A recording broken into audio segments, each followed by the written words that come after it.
There's this town, their version of Santa Claus is a man named Everett Bergeron.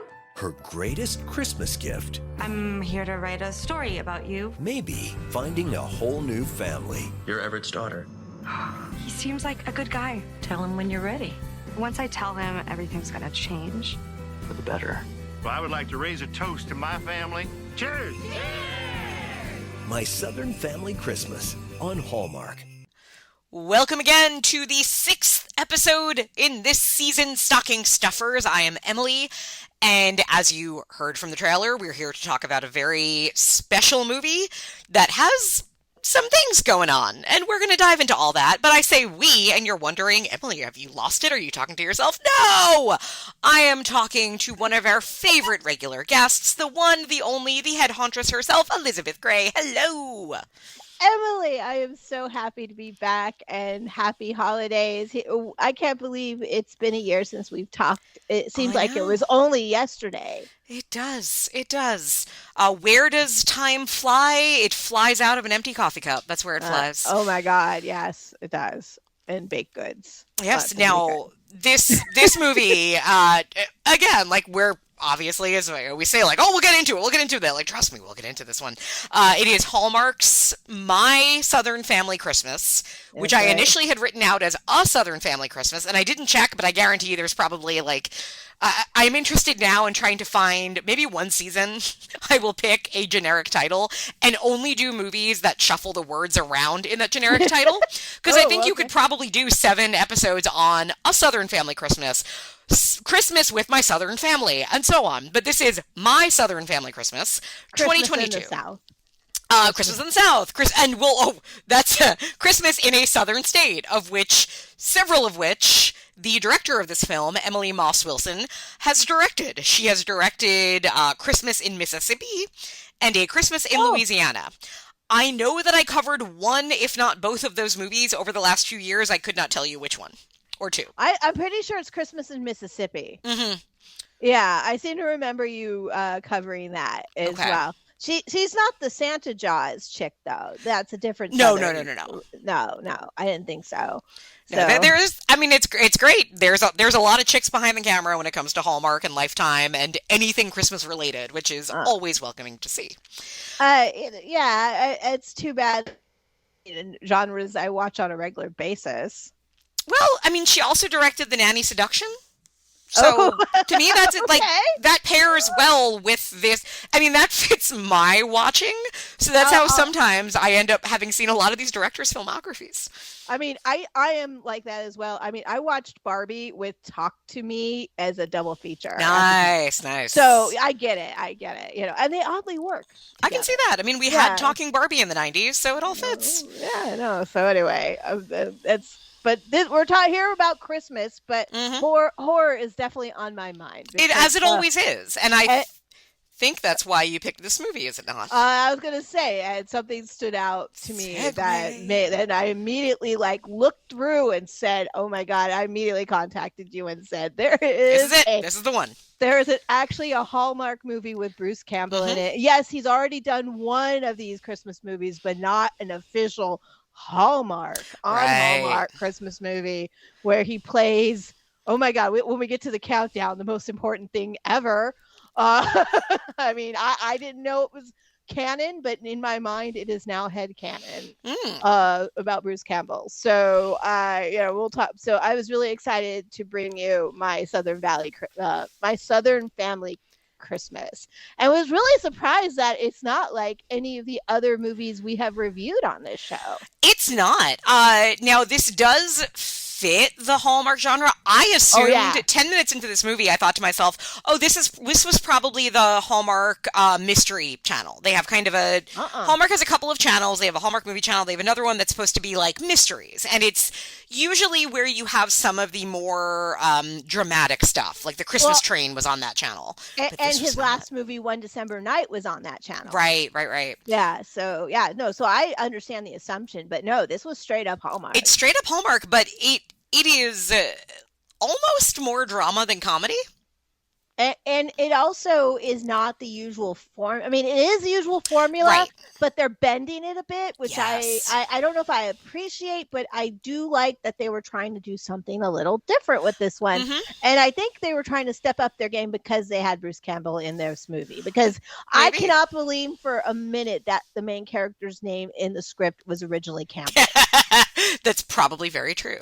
Yeah, Uh, no, seriously. It's the kind of second film this year where, and a second Hallmark film, although Scottish Christmas, Merry Scottish Christmas was 2023, but it's the second one where the central relationship is less it really isn't the romance. There is romance in this movie, and we will get to that, but the core plot of this movie is not about a romantic relationship, which is very Not at interesting. all. Yeah.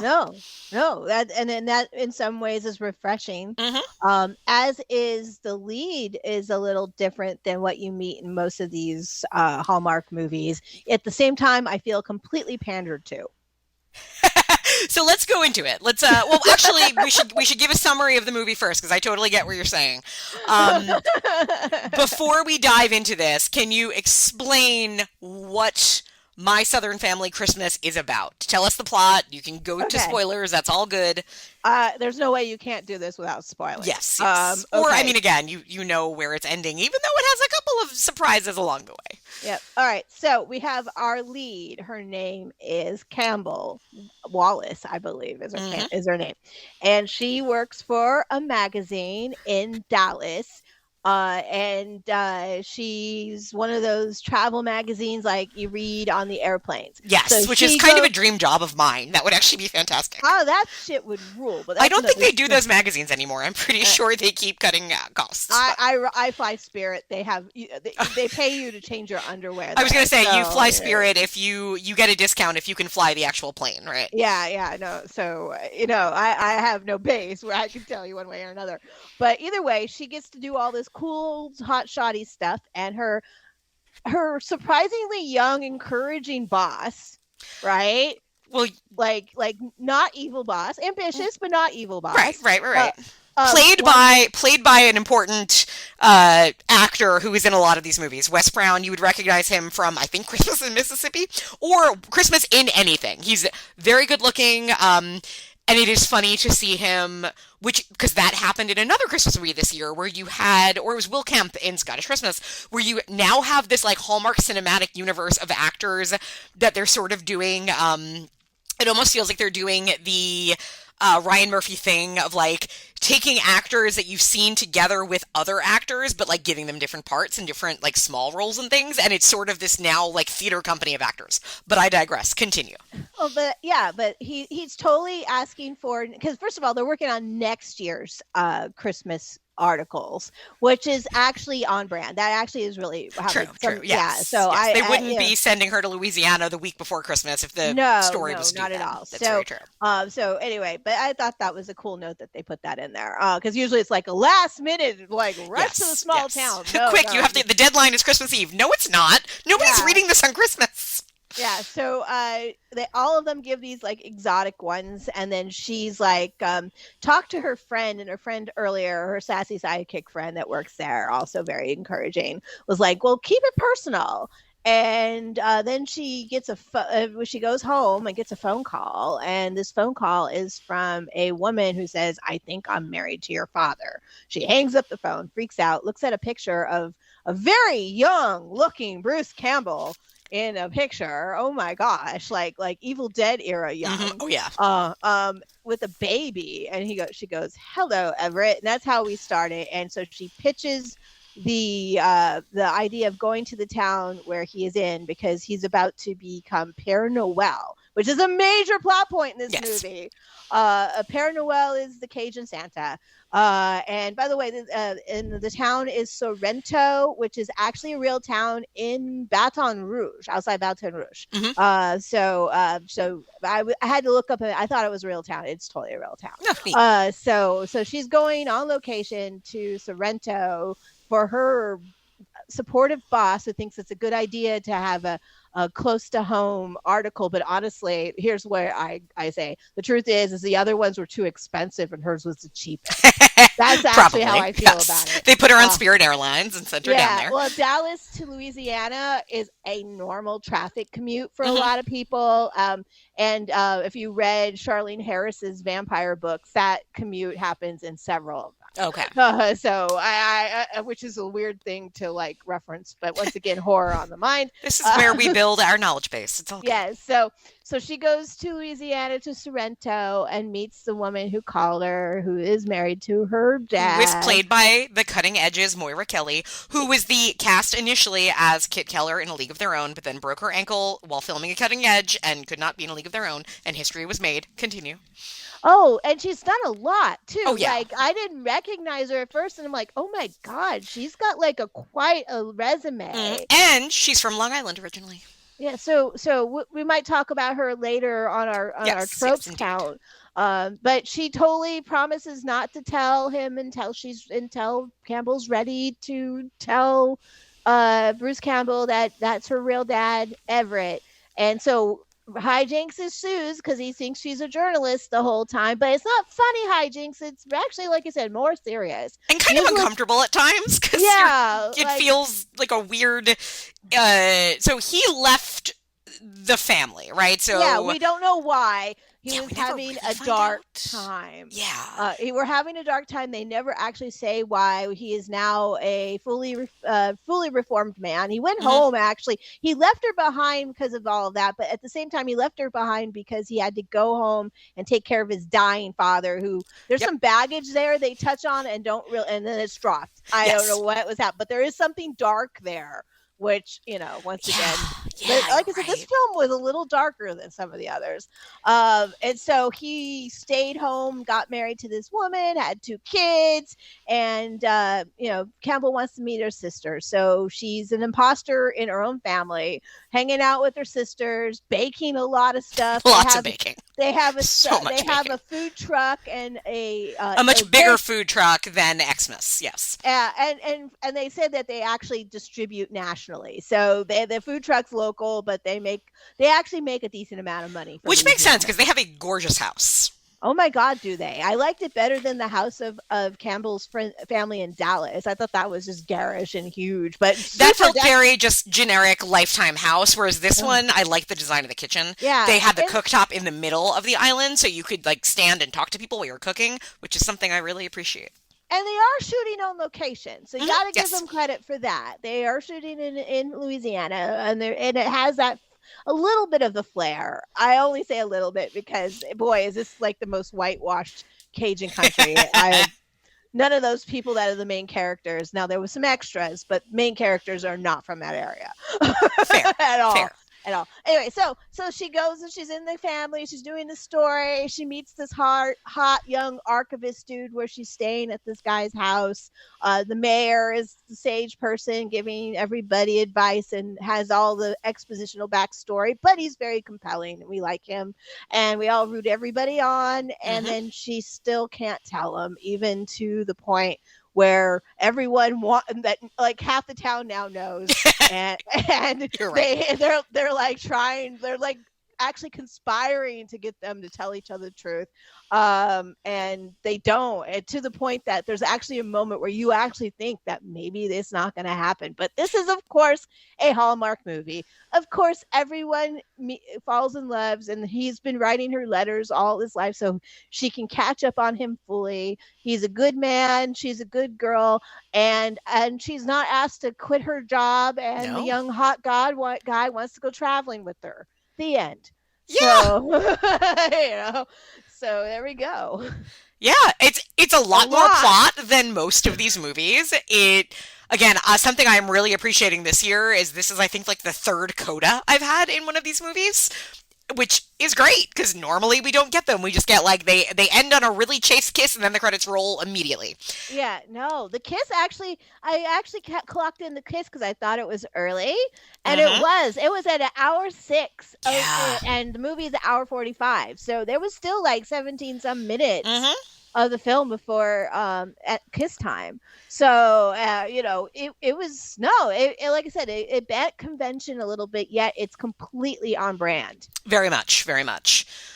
So with that, let's dive in to these tropes. So number one, being our female lead in need of a lesson.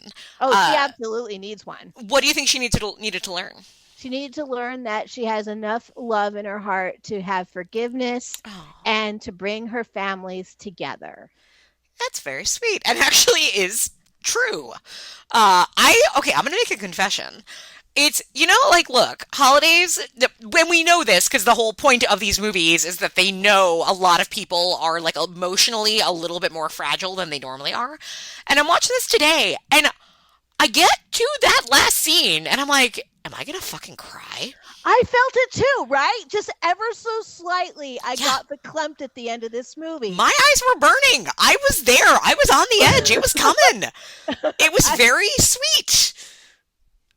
And so I can't say that is not actually one of the more positive messages I've seen in one of these movies. It's not like I'm giving up everything for this hot guy to relive in the small town. No. Matter of fact, I don't. She wasn't asked once to quit her job. Matter of fact, she went back home because there's the last shot is her house in Dallas. So it was just kind of surprising now, but she still needs to learn this lesson, and it's not an easy lesson to learn, especially since she feels like she's been abandoned by her father, and technically she was. She 100% was. Yeah, I mean, he left her as a baby, and we find out later that he did a few years later. He decided he was in a better place, and maybe he would go reach out. And he, has this like kind of very sweet story about going to see her in like a Christmas pageant and watching her and realize then he did not go and say hello because she had a new family, that her mother had remarried, and clearly this man who we meet is her stepfather, was very loving, and he said to himself, she doesn't need me and she's better off without me, and he left. And she hears this and she understands it, and it's actually very graceful and sweet. Well, can we give a mic drop to Bruce Campbell in that scene? Oh, he's so good. He was really good in this movie, right? He really was. He might have been better than the movie he was in. Because we did One December Night, I think 2 years ago or 3 years ago, and it was disappointing to me because I'm like, it's Bruce fucking Campbell, and he's just not Bruce Campbelling. And he's not Bruce Campbelling. He's just acting, and he's good. It's not a role I have seen him do. He's my hero for a reason. Yeah, he's great in this. And he's the best B-movie actor that's ever lived. Of course. And will always live. So, Lord and Savior, Bruce Campbell, up there with Lemmy. They're going to keep care of us. You know what I'm saying? Well, before we should talk about J.C. Elliott, the lead. Okay, yeah, I don't know her very well. This looks like she has a pretty long resume behind the camera and in front of the camera. Well, I guess she's a Grey's Anatomy person, and I watched 20 minutes of Grey's Anatomy like 15 years ago because all of my friends watched it, and I wanted to be able to talk to them. They would all talk about it, and I felt left out, so I'm like, all right, I'll watch the show too. I don't think I lasted 20 minutes. I wanted to throw my TV out the window. I thought it was so painful. Now, again, it's clearly just not for me. People love it. I don't get it. That's fine. But she was apparently in that show for a while. I saw that she was in her show, and she was pretty young when she started. Mm-hmm. Apparently, like she played some intern or something. Right. I actually read their resume. It's on their Hallmark channel, and it said that she had been on Entertainment Weekly. Do you remember? I miss Entertainment Weekly, by the way. Oh, the old days of Friday afternoons. That was, looked forward to it every week. That was like the only magazine I've ever had a subscription that when I moved, I took the subscriptions with me. Nice. So anyway.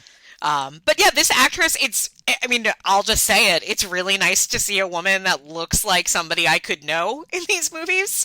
If this was me in that movie, that's the actress that would play me. Right. Yeah.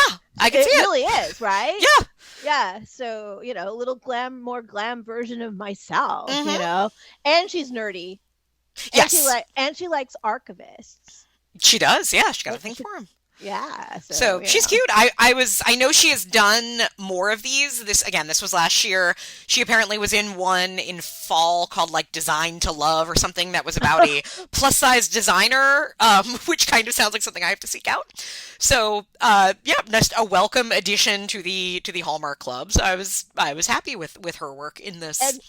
And for once, the dangly earrings are on our lead. They are on our lead, and they look good on her. That was actually one of the first notes I wrote.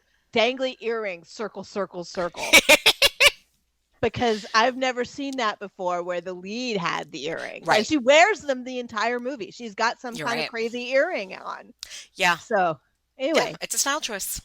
It's my second favorite fashion moment of this movie. Oh, okay. That's the big finale, so we'll save that to the end. Yeah, all right. The number 2 is our bland love interest. So let's talk about Jackson Shepard. First of all, his last name is Shepard, which I don't know if this year you have the trope about people's names. Yeah, I kind of have it just bundled up with the lead, but this year, this is like the third time we've had it where it's the man who has a more Christmassy name than the woman. Yeah, so, and his father used to be the previous Père Noël, and he is the nerdy record keeper's guy that's super hunky, well, except for when he takes off his, but it's hidden. It's a under very Clark glasses. Kent thing, yeah. Oh my God, so Clark Kent. And at one point he tries to like set up a date with her, and it's to look through a box of files. I mean, you're sitting there going like, this is my porn. I was an archivist for 20 years. So I first of all, never seen a archivist that hunky. Never. Usually they were 10 or 15, maybe even 20 years older than I was. So they were cool though. Because one of my coworkers, he was the lead of the fan club for Linda Carter. So, we're cool. nerds. Bragging, right? Yeah. That part is on brand, that we are nerds. Mm-hmm. That part, I can't say that we're not. And good journalist is a nerd too, because you got to get in those boxes and read stuff. Yep. So that part was cool, but he didn't have anything really to add to the story. Well, it's interesting because it's not the primary story of this movie. It's just one addition. And you almost wonder, like, I would love to kind of chicken and egg this to figure out, like, hey, how did this movie kind of come to fruition? And was it, we want to tell a story that is, where it's not the romance, where it's actually about a parent-child relationship? And then did they have that? And they said, oh, but you know what? We really need a romance in here. So let's just write somebody in really quickly and have him there throughout. And for me, weirdly, it didn't bother me because I think I would not have wanted the entire, if this relationship was the primary story of this movie, it would have been boring. These two actors are cute together, but it's not, there's nothing that dynamic, and I would not wanted to have sat through that. But him just sort of being there and having very little conflict, it was fine. And then it has that like really refreshing ending. And again, we were saying this, I've seen this once before. I can't remember the name of the movie. It was, I think it was a Lifetime movie from like 4 years ago or so, where it ended with the man saying like, I am going to uproot my life to go because you have a job and I'm going to go follow you. Because he says, he's like, I've lived in this town my whole life. I would like not to. You have a much cooler life than me. Okay, I'm going to come move in with you and we'll go to Morocco on assignments. I don't know what he actually is going to be doing. Like, can he still be a town archivist remotely? You know what? Maybe, I don't know. Well, that's another movie and another time because, True. There's always questions like that. And sometimes you and I both will go down that rabbit hole and It's think dangerous. about, it really is. I have a song like I'm doing that with right now. You don't want to do that. Okay, there's a lot of red shoelaces going on. Yeah, and it just, maybe he'll take a librarian job. I mean, it is Dallas. There's a lot of work there. True. So, or because everyone is a fucking coffee fiend in this movie. Not that I have a problem with that, because I am too.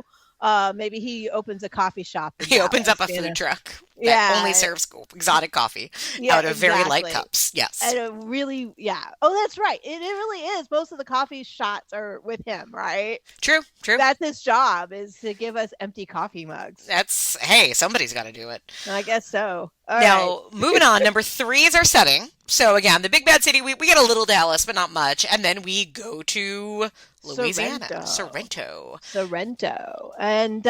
And there were some really nice shots of the bayou in this movie. Again, like they went to location. It feels like they took advantage of the greenery, and the Louisiana landscape looks different from the Canadian landscape, and it's nice to see. But none of the primary actors are from that area. Not a Cajun accent to be found. But I will give them credit for background actors because they did look like they hired locally, and I did see in the scroll that they had a local background hire. Okay, good. So they were giving local work to Sorrento at the town. So there might have actually been real people in that audience. But I still like even like the French. Okay, I don't speak French. I have been to Louisiana a lot, though. I was actually there this past February for the Chewbacca's parade. So I actually know quite a bit about Louisiana, but I've never heard French pronounced that way before. Well, I know like Louisiana kind of Cajun French is very different from France French or even Montreal French, but I have no way of knowing if anything here was legitimate. I mean, Bruce Campbell sounded awkward when he said it, and so did our lead. Was a little better, but she also was awkward. The kid, she's French. She is French. She is actually from France. The actress. So her French, but it's going to be a different French. I mean, she's from like real France. But she felt authentic when she spoke, not when Bruce Campbell did. Right. The kids were also questionable. I don't know what was up with the kids and that, but so there was that's just me being a nitpick because I just wanted more Cajun in the flavor of, and there is dashes of Cajun flavor all through the movie. Yes, and they come up a lot in the food, which we'll get to, and the music too. Actually, yes, so good point. Yeah. Number 4, dead parents or dead wife. No. Well, Bruce Campbell's dead dad. Yeah, okay, yes, there is Bruce Campbell, but he's like, it's talked about once and it's dropped, but our lead, she's got two families. She's got, yes, very much. But because I felt the same way at first. I'm like, man, no dead parents. And I'm like, well, we don't know what happened with his dad, but it's clearly a thing, and it clearly was one of the other like plot motivators. So I'll take that. I'll take having his dead dad. Okay, and it was dark, like something dark. We don't know. Definitely was. Yes, because this movie never tells us what really happened. No, we never find out. It's very weird. And I kind of wish maybe I don't think because it's a Hallmark movie they actually need to tell you. But it would have been cool to have like this really dark speech come out of Bruce Campbell's mouth. I would have been totally on board for it. Yeah, it would have worked in this. But. Yeah. Number 5, sassy sidekick. It's kind of a movie where the sassy sidekick is the lead.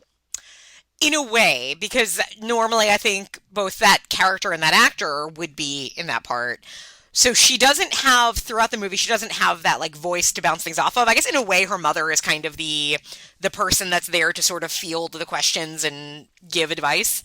But there is, and you mentioned her earlier, and I was getting very worried because there was in that first scene, her coworker friend who felt, again, very written as we're going to have, she's going to have a sassy coworker, and that sassy coworker is going to have to say girl twice in very awkward ways. It wasn't that bad though.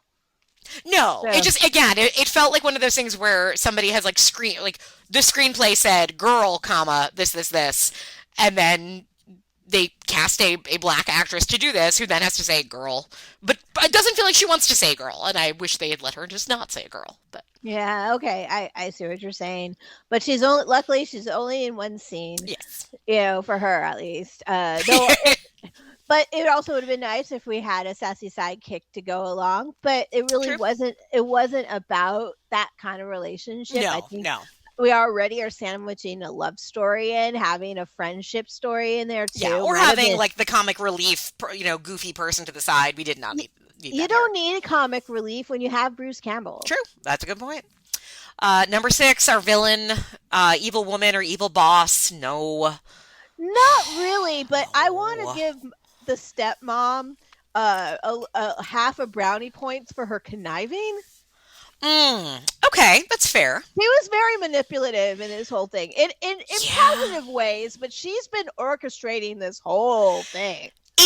I had the similar early on when the premise was sort of rolled out, and because when Campbell shows up and Moira Kelly comes out and greets her and is like, "Yeah, no, he doesn't know. You'll tell him when you're ready." There's a moment I'm like, wait, this is really fucked up to do to both of these people, to do to both this young woman and your husband.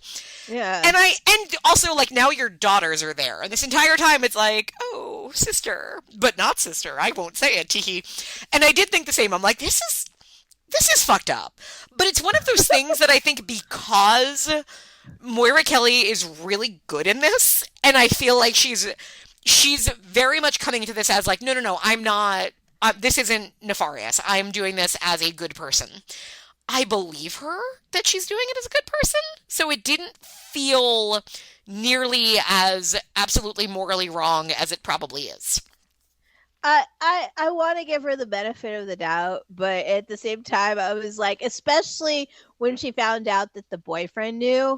Yeah. She's like, oh, good. Now I can talk to someone about it. Yeah. Now they're conspiring together. Yes, true, and true. I'm like, guys, I know you're good intentioned, but really you should be button out of this for a moment. Fair. Very fair. Yeah. Okay. So she gets a half a point, but she's really not that evil. She's actually genuinely caring about her family, and you don't feel any animosity towards her. No. She's lovely. Yeah. Now let's talk about this movie and its approach to montages. Ooh, the baking montage. So you know what? I'm telling you, I think these movies have finally broken me to where I'm not immune anymore to their charms. And there's a bacon montage. I'm like, yeah, good. Roll that dough, sniff that dough, bring me the baking montage, and they do.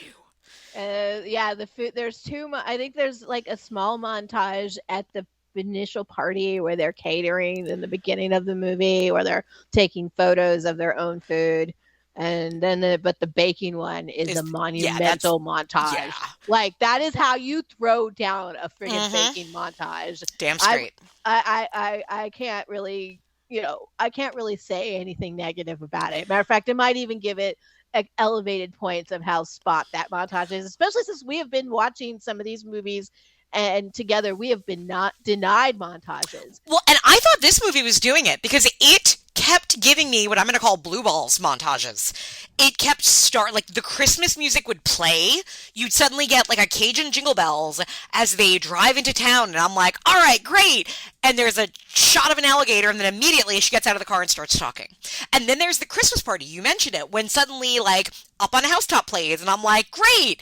And then immediately we cut to people talking. And this happened again with the Christmas, there's like the Christmas actual festival where they're outside, and it's the same thing. And it kept being like 2 seconds of what looked like was going to be a montage, and then it didn't. It turned into a scene, and I was getting mad. So the baking montage did save it, but it was touch and go for a while. Well, that's very, maybe that's the point. Maybe whoever because these writers seem to understand what they're writing pretty well. Yeah. Maybe they were deliberately doing that, knowing that there's people that are deliberately looking for montages in these movies. They're gonna keep you string you along.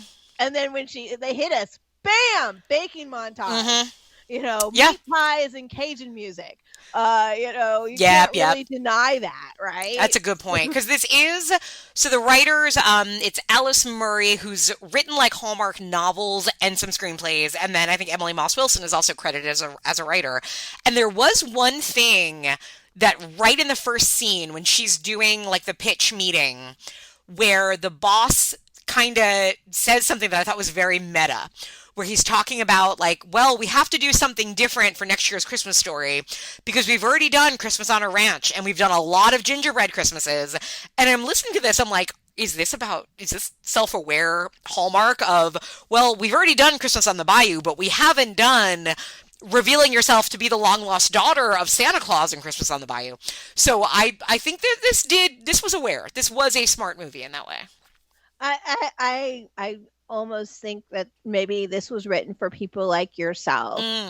Maybe. Yeah, maybe. it might be. I'll give it credit. I mean, yeah. it did make me tear. I won't lie. I was surprised. Yeah. Like, maybe because I love Bruce Campbell so much, I'm just gonna be fall for him anyway. Possibly. Yeah. I have to admit I am biased. So there's that. All right, where are we at? We are at number 8, slapstick. Oh yes, there's one clumsy moment. Lots of empty presents fall on each other. Oh my gosh! And that's the meet cute. That's how she meets Jackson. Oh God! Boy! Yeah, bumping in. She's got things in her hands full of food. He's got empty boxes with bows on top. Together, how will they make it work? Oh my God! Yes. Yeah. But once again, and I said this about One December Night, when you have Bruce Campbell on your staff, you are not using him for slapstick.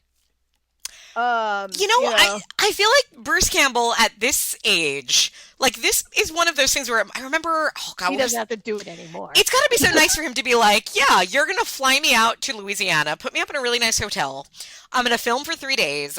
I'm going to just wear like comfortable Christmas sweaters. I'm not going to do any stunts. I'm not going to film in the elements. Like, yeah, I'll be outside. Is it a nice day? Okay, then I'll do your scene. Like, I feel like he's got the power, and this man does not have to take a hit anymore. Oh, so. He earned his coast. Right.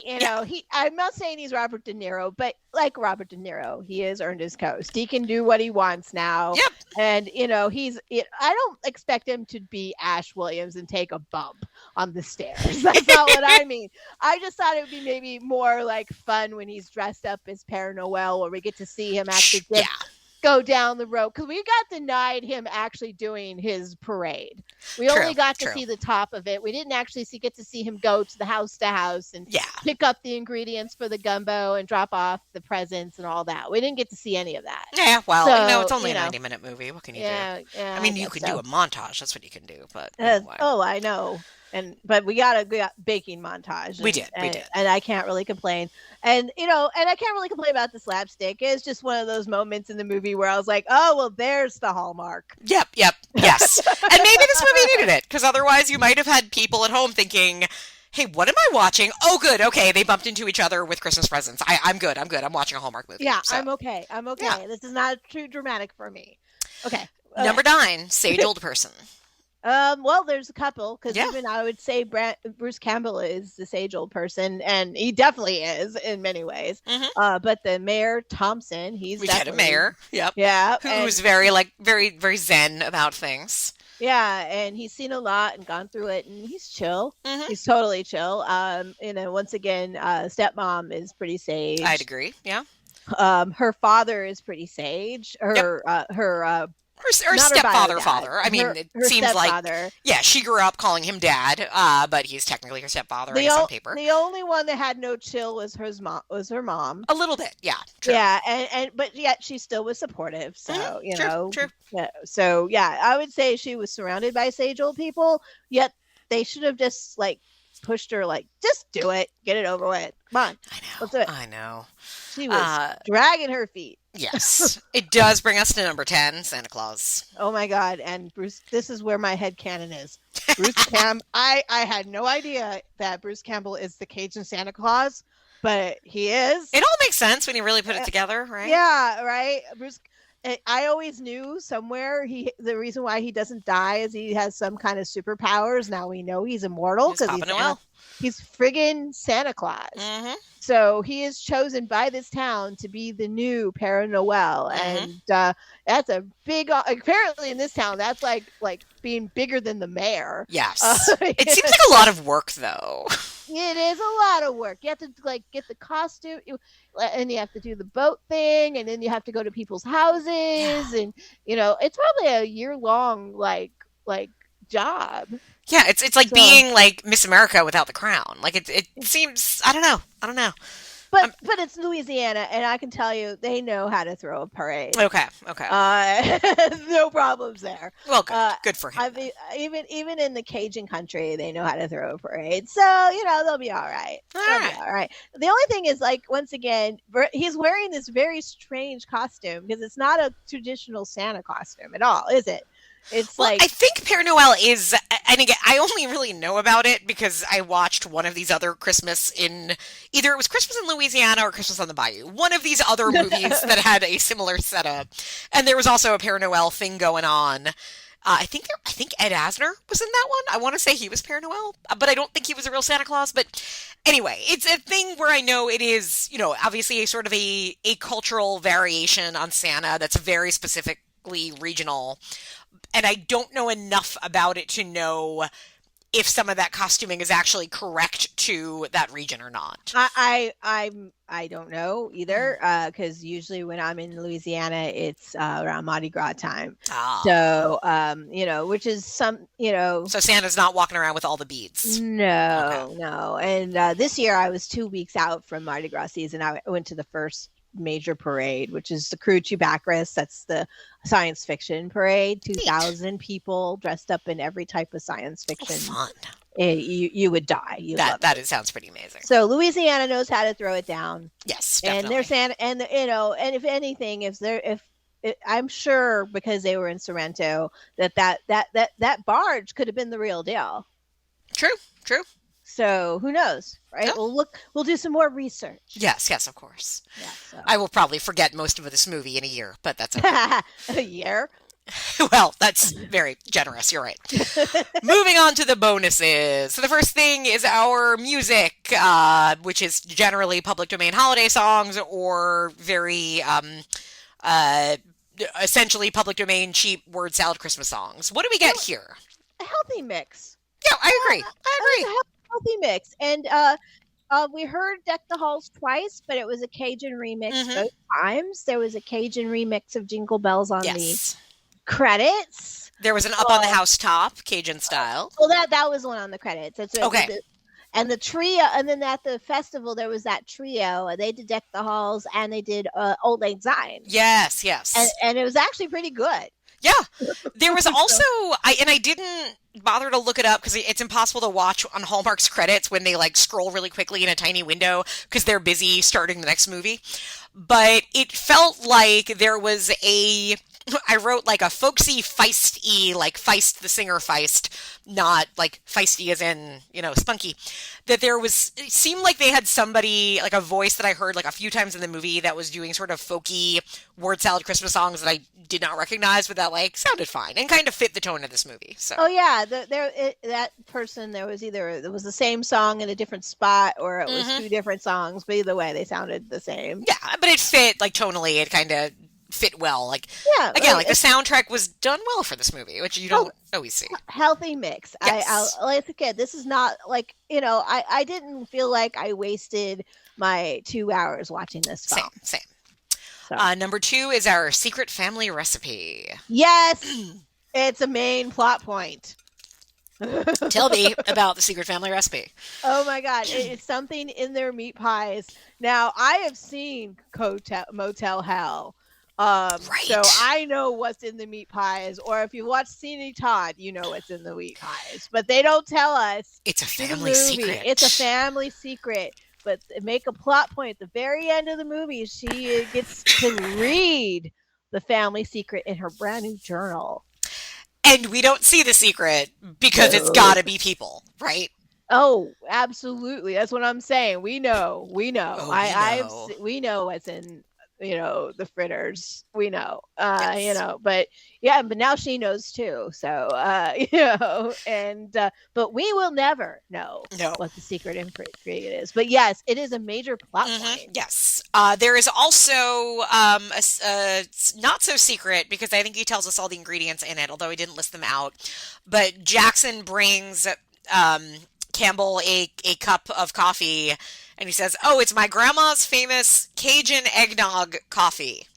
And he does list it out, and it sounded nutmeg. I think was the main ingredient. But it was nutmeg and red pepper and paprika and And I'm a big savory sweet person. I like I don't like things that are overly sweet. I like a a salty sweet type thing. I enjoy those kinds of tastes. I don't want a sweet coffee, but that did kind of sound disgusting. It was just a lot of words, read off of, let me look in a spice cabinet and list a bunch of things, and it did not sound appealing.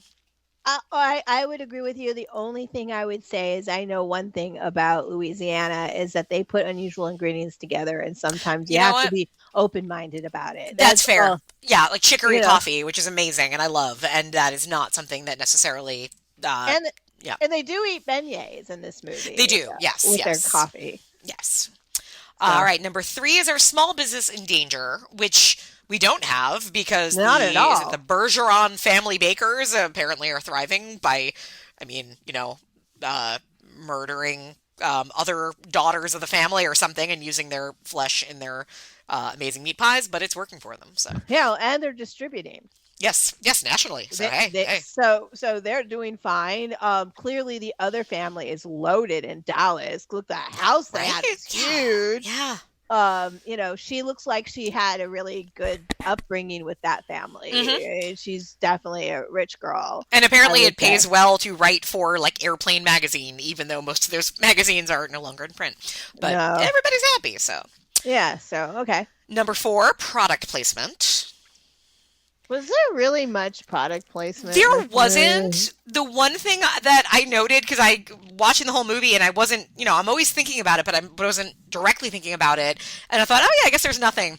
And so much so that in the last scene, when you think Campbell has given up, but instead, out of nowhere, and we don't see what happened, Campbell just shows up to the Bergeron house with a bunch of presents. Mm-hmm. And I can't remember if it's her or Jackson says, like, we got presents.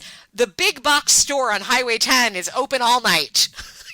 And it just felt very funny that they didn't say, like, did you know Walmart's 24 hours? It was just, this sort of like, here, we decided you would wonder how we got all these presents so quickly. When it didn't seem like I was planning to bring presents for 5 people. But don't worry, big box stores are open. But we're not going to tell you which one, because they didn't, they weren't sponsoring the program. I think it said something about, yes, it is open at 4 a.m. on Christmas Eve. Something like that, I guess, yeah. He sounded a little annoyed, but also, like, supportive at the same time. Which, is how I think we all feel about those kinds of stores. Like, we yeah, don't want them to be there and take over things at the same time. You're like, well... Oh, and I don't think, honestly, that was his intention of hanging out together for their first night on Christmas Eve. Yes, I remember my first date with my husband when I introduced him to the family that he already knew, but that didn't know I was part of that family.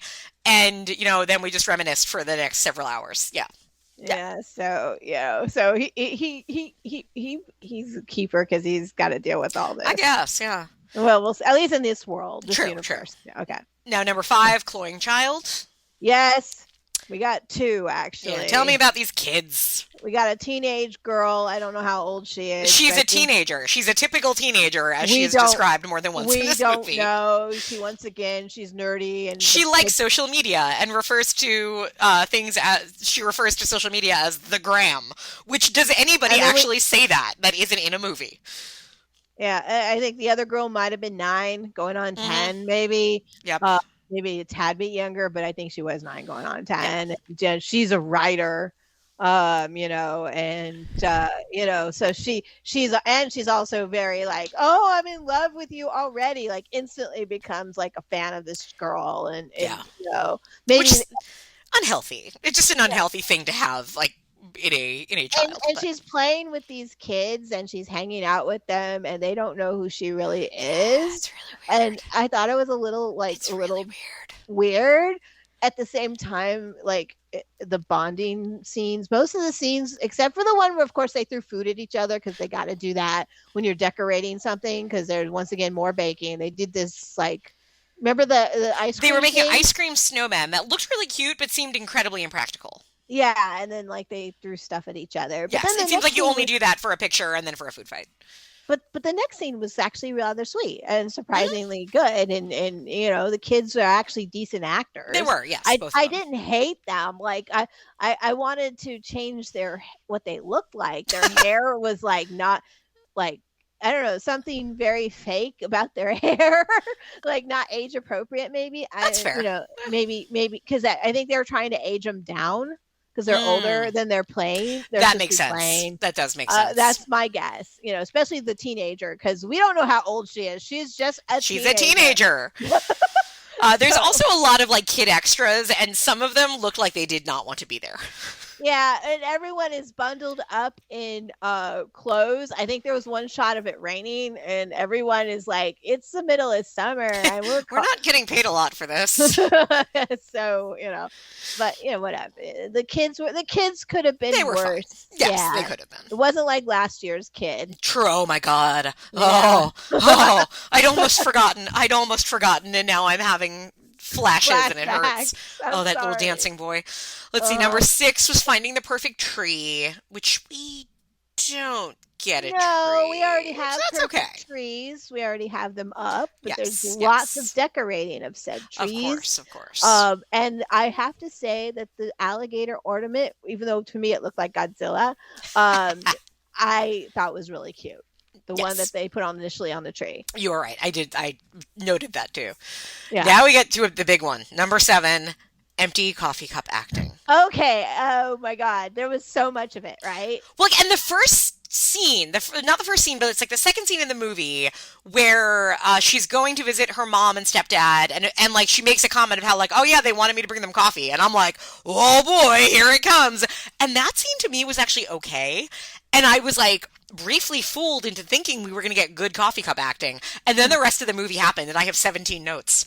I like how she was walking in with 3 of them on one of those plastic, those Little cardboard recycled- holders. Yeah, and she's like swinging it around like it's a frisbee, and Oh yeah, she has no idea how to empty coffee cup Yeah, act. and she wasn't even as egregious as Shepard was. He was like Jackson. He's so bad.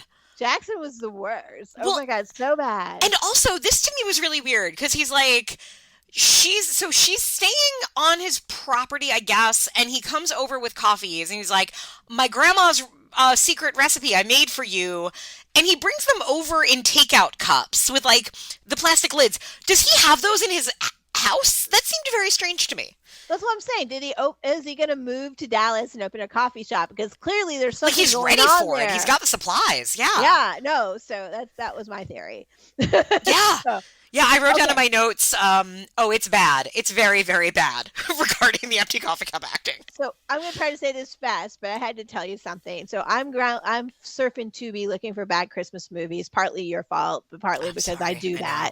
And Tubi is a treasure trove, as you know. Yeah, it is. I see a movie with cast friend Dean from 2012 called Christmas Twister.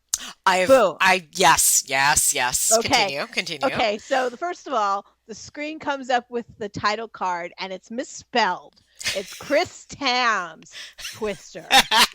And we actually took screen captures of it because we're like, okay. And it's just a black and white card. Like no one even gave a fuck to change it. Yeah. So, and then the movie starts, and I won't go into details, but it hits these tropes just like all these other movies, with the exception that there's no coffee in this movie.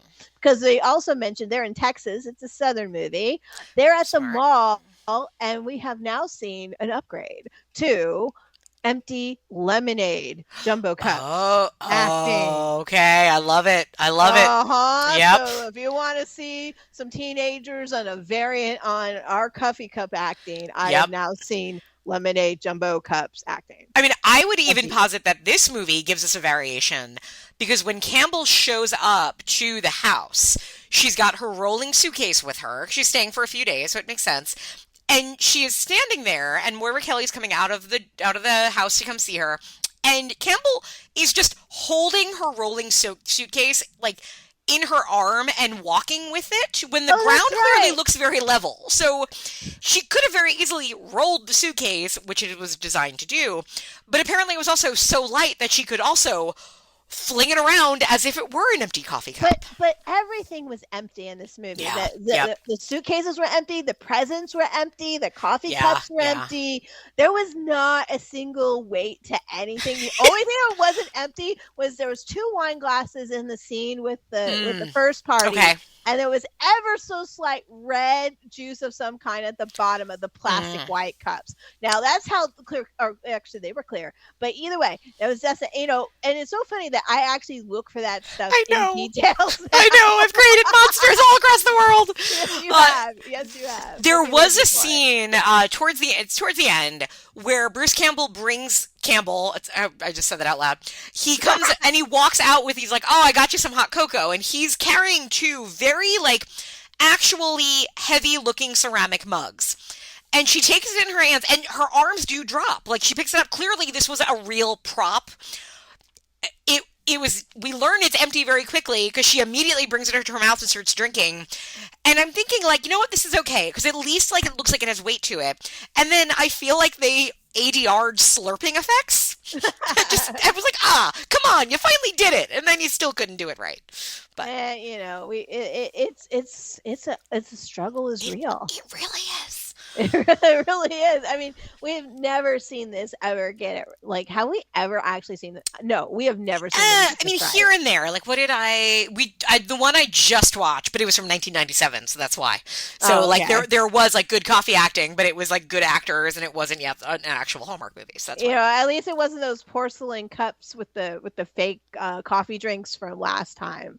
Those were my favorites so far. Oh, my God, yeah, the food props that were, like, all made out of plastic, where the whipped cream wasn't moving. Yes, yeah.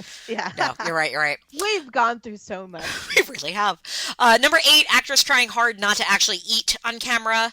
I think J.C. Elliott was slamming down some beignets. Oh, and actually they were kind of clever about this. Like, the meat pie thing is essential to the story, and he offers her a meat pie and a wok, and we cut back, and she's literally putting the last corner of the meat pie in her mouth. Yes. And I thought that was clever. They did take one bite out of one meat pie in the end of the baking montage, which I appreciated. Yes. But you don't see them eat anything else. They immediately put it down. Considering that's kind of the point of going to Louisiana, is to eat. Oh, it is, absolutely. Oh, yeah. I don't think I've ever had a meat pie down there. Same, yeah. It's not a food I associate. I've had beignets. I've had, food that wasn't necessarily featured in this movie, but yeah. Let's see, number 9. We don't really have Canadianisms because this was not actually filmed in Canada. It was filmed in Louisiana. Once again, not a single accent to be found. That is very true, yes. Yeah. Number 10, warm weather watch. We can kind of excuse it because it's I don't know what the weather is in Louisiana right now, but it's probably about the same as what it is here. No, I think it's warmer, isn't it? Yeah, it usually is. It can get down to 40, and people are like thinking it's the end of the world there. But that's about it. It's the coldest I've ever experienced. Louisiana was 40 degrees. Well, let's see. So today it's unseasonably warm by me today. It's 57 degrees, and in Baton Rouge today it's 55 degrees. Yeah, that's probably about typical. It's about 50s for us here. Yeah, it looks like it's going to be in the 60s all week. If you're in Baton Rouge, whatever it is, the 3rd week in December, you're going to have a pretty nice week. So no. So we give them a pass because this is the South. Yes, yes. So, and it was shot on location, so they get a point for that. Now, number 11 is our old people aggressively matchmaking our leads. Oh my God, Mom, stepmom again. That's why I said I give her a half point for conniving, because she also not only is she orchestrating this whole meetup with the dad, she's also trying to set it up her with the archivist. Like immediately, without them actually meeting, she's like, "Oh yeah, that's why I have her staying on this property because I know they'll bump into each other." She admits to it immediately. And how does she know anything about we know because she even admits it early on. She's like, well, you can find anything out on the internet. So this woman has been like Facebook stalking Campbell. She probably the dating app catfished her at different times just to figure out what she likes to make this work. Like, you know what? There is a far more ominous Lifetime movie to be made from the Moira Kelly character's point of view, where she is like just Svengali-ing everything about her town and the people around her. Like I said, in a slight twist, this movie could have actually been rather creepy. Yes, which is true of most of these movies, just in different ways. That is true, but they wear it on their sleeve this time around. But, Very much. But it's still a Hallmark movie, and everyone comes out happy at the end. And everybody looks great, because we are at the last beat, and that is our favorite fashion moment. Well, other than I was impressed with the dangly earrings on the lead this time, I have to say it's seeing the awkward moment of seeing Bruce Campbell dressed as Pierre Noel himself. Yeah. I mean, yeah, it was awkward yet awesome. And a little sexy, yeah. Well, it's Bruce Campbell. Like that picture of him holding the baby. Oh, the same. I'm like, ooh, hunky Bruce Campbell, daddy Bruce Campbell. Same thing. that Mhm. was the Bruce Campbell that I fell in love with once Yeah. upon a time, Mhm. so so there was that going on. But so I would say that was because everybody else was very like really whitewashed generic. There was not a lot of flavor when it came to fashion. It was very red and green everywhere. Yeah, but Campbell's Eh. coat in that the final like festival on that big Christmas thing, she's got this really like this forest green pea coat with a hood with like Yeah, those that was buttons. nice. That caught my eye. That was one where I was like, ooh, I wonder if can find that, because that one was where, because for the most part also like I liked Campbell's wardrobe. I thought like there was some interesting choices that actually could work on me, just because again it's rare that I see somebody closer in my body size. But that coat, I definitely want that coat. I will agree with you. The green coat did stand out Mhm. because I actually, when she's talking with Jackson on the hill there, and they're trying to get her back, go talk to him. That coat looks great in that shot. It does. So It does. it really does. And and no one looks bad in the movie. She's No. dressed. She's dressed what a journalist would be wearing in the South in Christmas time. To be Exactly. honest with you. So there's all that. I thought everyone was pretty suburban looking, especially the Dallas people. But that's actually, it's Dallas. So what can you say? Sure. It looks like Dallas. Dallas is not known for their fashion sense per se. But I won't go into dissing on Dallas. I was going to say, like, look, I don't know if anybody listens in Dallas. I don't know if this podcast has reached there, but I also don't want people from Dallas coming at me. So I want to be very clear. I am not saying any of this. No. And you can only, I lived in Texas, so my opinion of Texas is a little, I have a very different viewpoint of Texas. I've lived a lot of different places. Mm-hmm. Right now I'm in Georgia. So home of many a Hallmark movie. So oh my God, so many. They film a lot there. Yeah, they shoot so much in this town. It's ridiculous, and it was interesting to be down here for the SAG strike. But that's another podcast entirely. All right. Well, and I guarantee maybe one of these years you will get to come on here and talk about a movie that you have witnessed the filming of. Oh, I have. You can probably be an extra if you really work hard on it. You can find a way. All right. So, do you recommend, and if so, who would you recommend to, whatever this movie is called, My Southern Family Christmas? First, I know there's Bruce Campbell completists, and they've watched worse movies. Oh, so, you are not wrong about that. So, Bruce Campbell completists, absolutely worth your time. It's kind of like, it's not, I don't know if I would call it refreshing, but it is a little different than your normal Hallmark movies, yet it will totally hit the right spots and the right itches, and you'll enjoy it.